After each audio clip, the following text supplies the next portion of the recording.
Alice was beginning to get very tired of sitting by her sister on the bank, and of having nothing to do. Once or twice she had peeped into the book her sister was reading, but it had no pictures or conversations in it. And what is the use of a book, thought Alice, without pictures or conversations? So she was considering, in her own mind, as well as she could, for the hot day made her feel very sleepy and stupid, whether the pleasure of making a daisy chain would be worth the trouble of getting up and picking the daisies, when suddenly a white rabbit with pink eyes ran close by her. There was nothing so very remarkable in that, nor did Alice think it so very much out of the way to hear the rabbit say to itself, "Oh dear! Oh dear! I shall be too late." When she thought it over afterward, it occurred to her that she ought to have wondered at this, but at the time it all seemed quite natural. But, when the rabbit actually took a watch out of its waistcoat pocket, and looked at it, and then hurried on, Alice started to her feet, for it flashed across her mind that she had never before seen a rabbit with either a waistcoat pocket, or a watch to take out of it, and, burning with curiosity, she ran across the field after it, and was just in time to see it pop down a large rabbit hole under the hedge. In another moment down went Alice after it, never once considering how in the world she wished to get out again. The rabbit hole went straight on like a tunnel for some way, and then dipped suddenly down, so suddenly that Alice had not a moment to think about stopping herself before she found herself falling down what seemed to be a very deep well. Either the well was very deep, or she fell very slowly, for she had plenty of time as she went down to look about her, and to wonder what was going to happen next. First, she tried to look down and make out what she was coming to, but it was too dark to see anything. Then she looked at the sides of the well, and noticed that they were filled with cupboards and bookshelves. Here and there she saw maps and pictures hung upon pegs. She took down a jar from one of the shelves as she passed. It was labeled orange marmalade, but to her great disappointment it was empty.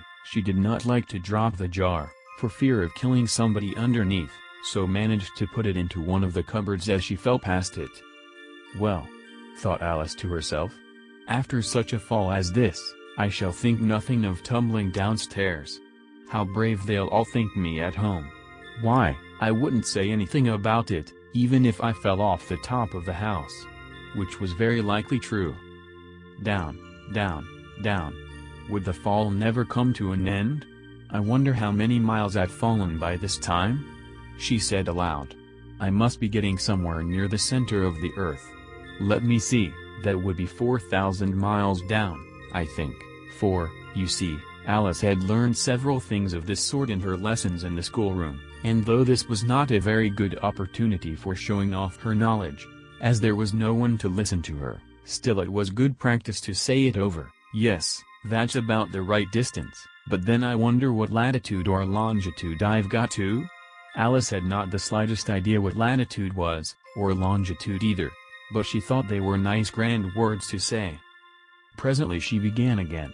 "I wonder if I shall fall right through the earth. How funny it'll seem to come out among the people that walk with their heads downward. The antipathies, I think." She was rather glad there was no one listening, this time, as it didn't sound at all the right word, "but I shall have to ask them what the name of the country is, you know. Please, ma'am, is this New Zealand? Or Australia?" And she tried to curtsy as she spoke. Fancy, curtsying as you're falling through the air. Do you think you could manage it? And what an ignorant little girl she'll think me for asking. No, it'll never do to ask. Perhaps I shall see it written up somewhere. Down, down, down. There was nothing else to do, so Alice soon began talking again. "Dinah'll miss me very much tonight, I should think. Dinah was the cat. I hope they'll remember her saucer of milk at tea time. Dinah, my dear, I wish you were down here with me. There are no mice in the air, I'm afraid, but you might catch a bat, and that's very like a mouse, you know. But do cats eat bats, I wonder?" And here Alice began to get rather sleepy, and went on saying to herself, in a dreamy sort of way, "Do cats eat bats? Do cats eat bats?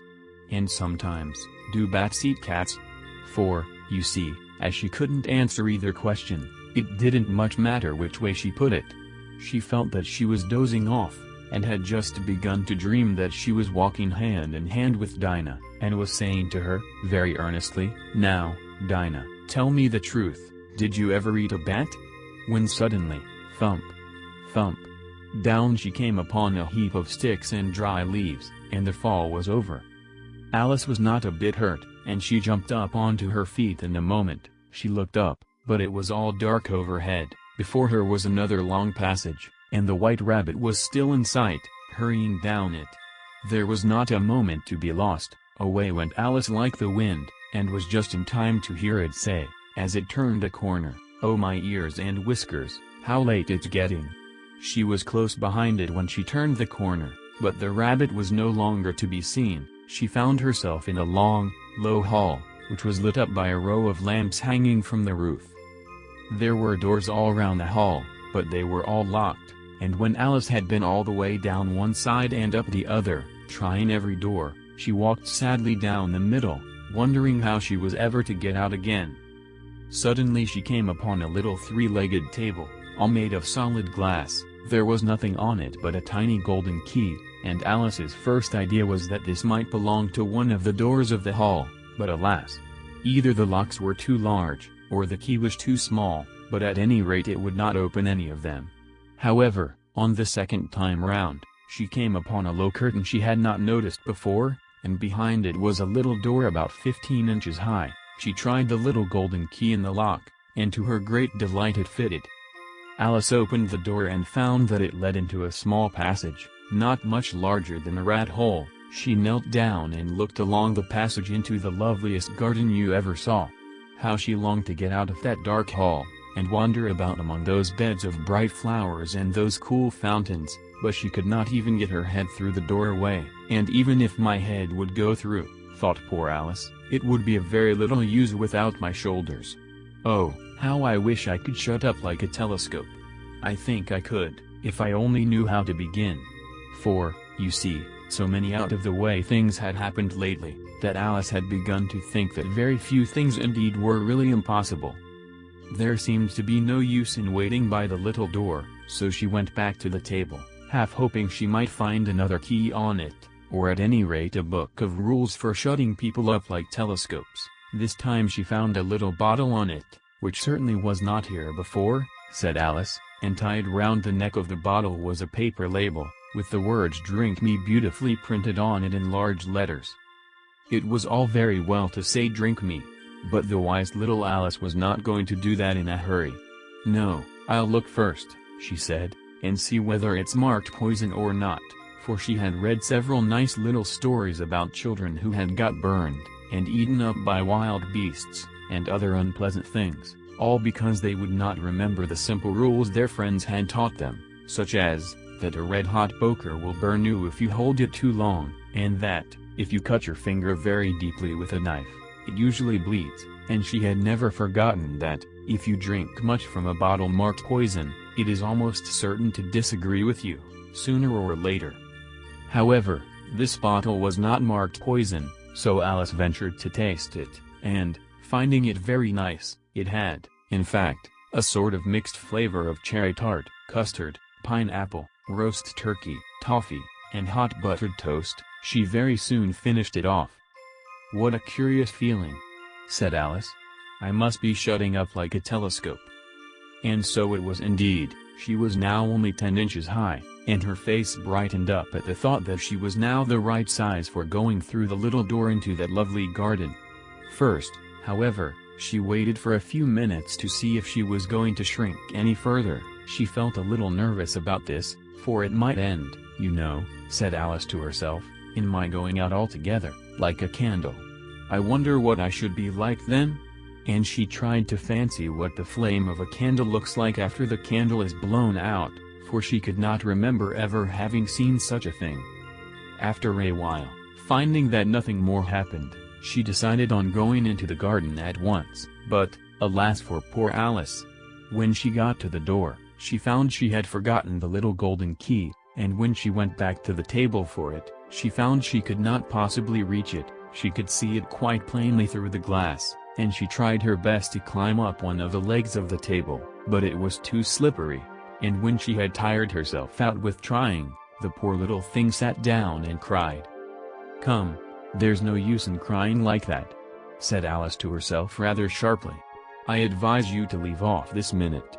She generally gave herself very good advice, though she very seldom followed it, and sometimes she scolded herself so severely as to bring tears into her eyes, and once she remembered trying to box her own ears for having cheated herself in a game of croquet she was playing against herself, for this curious child was very fond of pretending to be two people.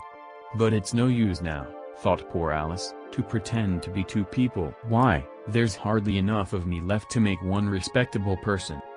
Soon her eye fell on a little glass box that was lying under the table. She opened it, and found in it a very small cake, on which the words "Eat me" were beautifully marked in currants. "Well, I'll eat it," said Alice, "and if it makes me grow larger, I can reach the key, and if it makes me grow smaller, I can creep under the door, so either way I'll get into the garden, and I don't care which happens." She ate a little bit, and said anxiously to herself, "Which way? Which way?" holding her hand on the top of her head to feel which way it was growing, and she was quite surprised to find that she remained the same size. To be sure, this is what generally happens when one eats cake, but Alice had got so much into the way of expecting nothing but out-of-the-way things to happen, that it seemed quite dull and stupid for life to go on in the common way. So she set to work, and very soon finished off the cake,